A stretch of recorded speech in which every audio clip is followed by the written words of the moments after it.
in the world of anime, there are a lot of waifus, there are a lot of tsunderes, and there's a lot of best girls. Well, in this video right here, I'm going to be ranking my top 10 best anime girls. Now, when it comes to my list, this is in my opinion of the characters that I like. If you guys want to do, or if you guys want to tell me your top 10, put it in the comments down below, and let's start it off with number 10. And at number 10, we have SAO's own, the main waifu, the main girl, oh my god, Berserker, Asuna Yuki. Now, Asuna Yuki is definitely one of my favorite characters from the perspective of just her wanting to be with Kirito for so long. And like she did anything to be with Kirito. Like we got her own story, or we're getting her story through the progressive movies, where we're seeing how she got to where she is right now with Kirito. But then also when we meet her, we're just like, oh, she's kind of interesting. And then over time, we see like her character develops in the game. She gets to be with the Knights of the Blood Oath. She becomes the second,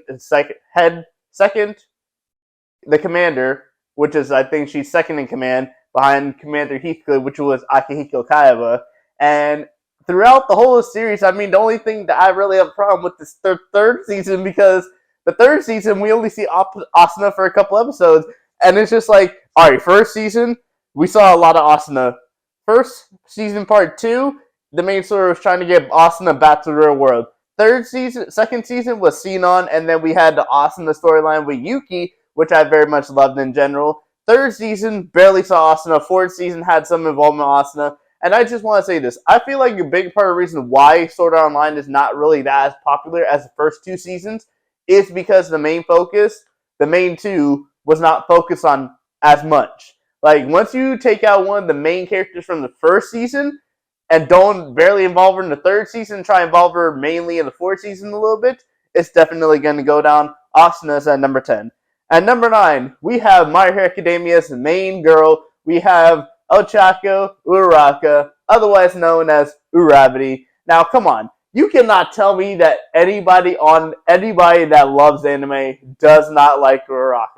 Uraraka has so much that is likable. She loves Deku. She's willing to do anything to protect Deku. She even gave points to Deku for saving her when Deku was about to get kicked out. She literally did that. It's like Hinata. Well, we'll get into Hinata later. It's like when Hinata was about to cheat for Naruto, let Naruto cheat off her, even though that means, like sacrificing her team members. It gives me that type of vibes. And then we have in season 3 where she says that she's going to put feelings for Deku to the side, which confirms that she does like Deku, and I'm pretty sure Deku does like her, and I'm pretty sure the way the anime is probably going to go, we're probably going to have Uraraka and Deku end up together. But Uraraka has done so much for her friends. Like, she wants to become a hero for her family, help her family out. That's such a good, noble thing for her to do. Uraraka is at number 9. At number 8, we have Android 18, the Krillin waifu and the mother to Marin. Android 18, when she first started out, obviously wanting to kill Goku, but then we got into Z-Kai when she got revived, and she was just like, bro, she beat the ass off of Vegeta when he was Super Saiyan, and that was just a badass moment. Then we get the little hint of 18 and Krillin a possibility. 18 kisses Krillin. It goes on, gets absorbed by Cell, gets spat out by Cell, and then we get on into Super, where her main focus is just on her family, just trying to make Krillin happy, going around asking. She even went shopping with Chi-Chi, and she even asked Chi-Chi, what can I get Krillin to make him happy? She wanted to do whatever it takes, because Krillin was doing anything to make her happy. She wanted to do the same thing for Krillin. And Chi-Chi said this, the only thing that Krillin wants is for you and Marin to spend time with him. That is all, and that is what 18 did. She willingly sacrificed herself. She was so good in the tournament power, and I'm pretty sure we have not seen Android 18 to her fullest power so far. We saw 17 at its full maximum, but we also forgot to get 18 sacrifices. So we didn't see 18 at her actual maximum power. And keep in mind, she's an android, so we don't really know what their full power is. They're like freaking Saiyans. we don't really know the Saiyans' full power because the Saiyans keep breaking through the benders, the barriers. But 18 is definitely one of my favorites. She's at number 8. Number 7, we have the craziest one on this list, in my personal opinion, and that is Yumiko Jabami. Yumiko Jabami is, I don't even know how to describe her. Like, Kakaguri in general, the anime, is just freaking crazy. And I'm pretty sure it will come back for a season 3. I think they're just waiting for the manga to continue for a couple more chapters before they announce the season 3. And considering the fact that the studios that makes Kakaguri also makes Jujutsu Kaisen and Chainsaw Man, they got a lot to deal with. But I'm pretty sure we will get Kakaguri season 3 because it left off on a filler episode. So it's going to be a very interesting thing, and I'm very excited to see this. Yumiko is definitely a good character, and I'm very excited to see how she does. Yumiko's at number 7. Number 6, and just outside my top 5, is Lloyd's wife, Yor. Now, season 1, Yor would have probably been lower, like, she would have been at least 9 or 10. Season 2 was the main focus, was Yor, and I loved it so much. They focused on Yor up until I think the final 2 episodes where they kind of like ran out of little things, but her fight, like her whole like mission protecting like who she had to protect on the boat, her getting shot in the butt in the first episode, then drinking poison makes me feel better, and then she ends up going back to the normal, and then like the rest of the season, she's wanting to do everything to keep like her identity secret from Lloyd and Anya because she feels like Lloyd and Anya wouldn't accept her, even though Anya already knows. Lloyd does not know, and I'm pretty sure the way the story is going with Spy Family continue on for a potential season 3, it's just going to keep going until we finally get to see Yor and Lloyd actually together as a married couple, like with them actually loving each other. Yor's at number 6. Number 5, we have My Academia's, my personal opinion, best character, and I'm going based off of personality. I think My Academia's best character is Momo Yaoyorozu. Now, keep in mind, Momo is not a character that gets much screen time, mainly.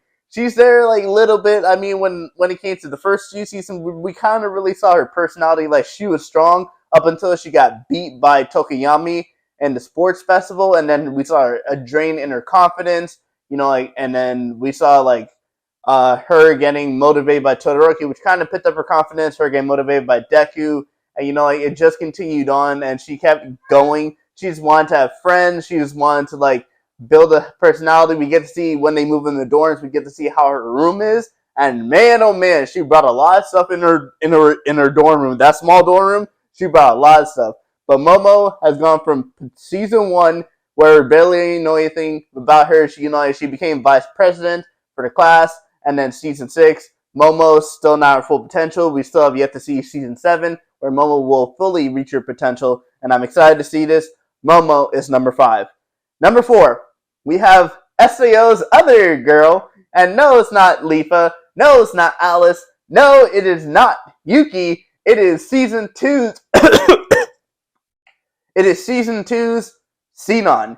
Sinon is the only character I think that we get introduced to that is a real badass character. Like, season 2's opening literally introduced us to the sniper, and we're over here hearing other characters talk about, oh, she's the best sniper in GGO, she's best in all this. And we're just like, okay, let's see this character. And then we see her character progress, and like, she's haunted by a trauma that happened in the past.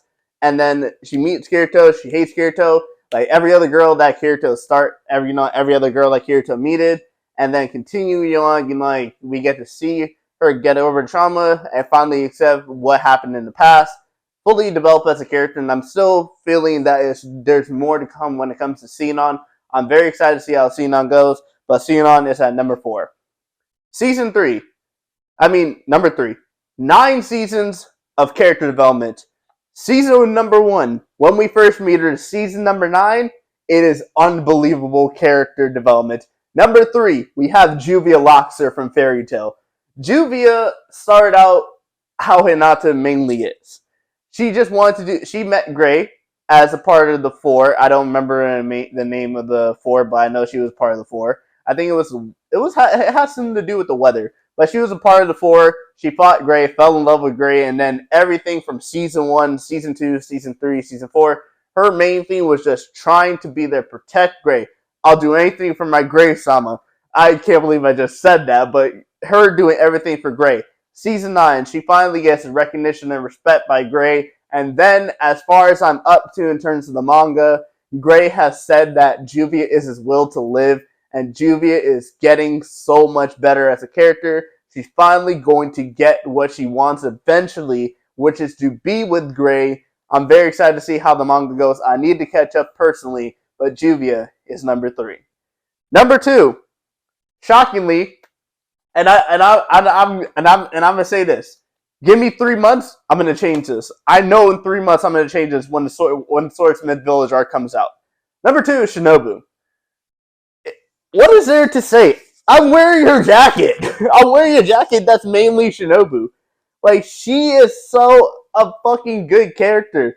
Like, her personality would probably piss you off considering the fact that she hides her true feeling and puts on a fake smile.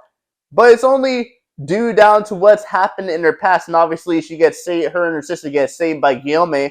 Her sister then gets killed by Doma. She eventually, spoiler alert, gets killed by Doma as well. And it's just really sad to see that I'm gonna have to watch Shinobu do that.